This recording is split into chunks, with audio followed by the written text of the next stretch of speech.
Okay, how to install the hobbywing max 6 in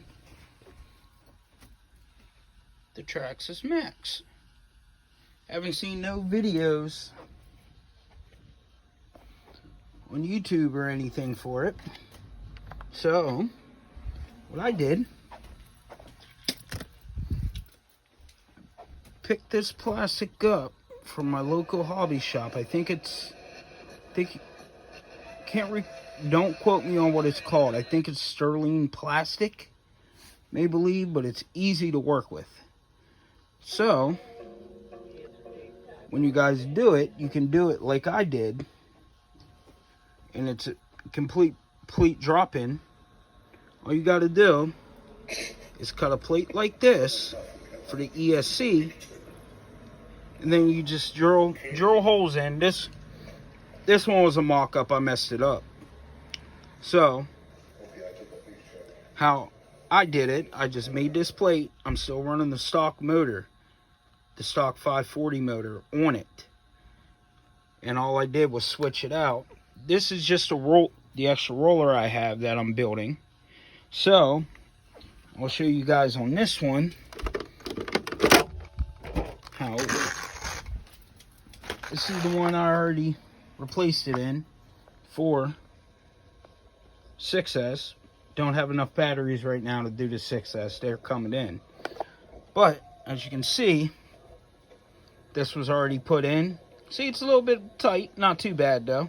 Still got some room right here to do it.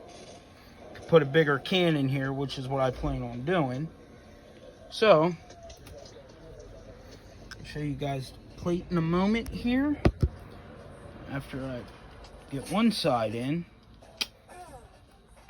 I'll show you. Just in a second here, as soon as I line this hole up, be able to do it.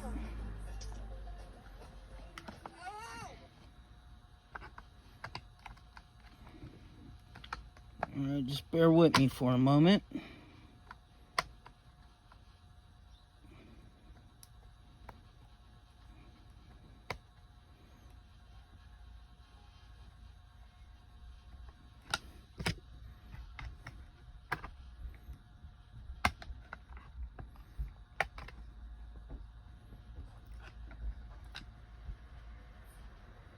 That don't mean run down this way. That's the plate getting mounted in. So, what I do, these are the little screws I used to mount the plate in. Then, that's the plate after just one screw's in. But this is one completely done already to run this 6S. Don't have to replace these connectors at all like I thought you would have to. Plugs right in, fire it right up. So I hope this made it a little bit easier for you guys to know how to install a max 6 into the Traxxas Maxx. Alright, thanks guys.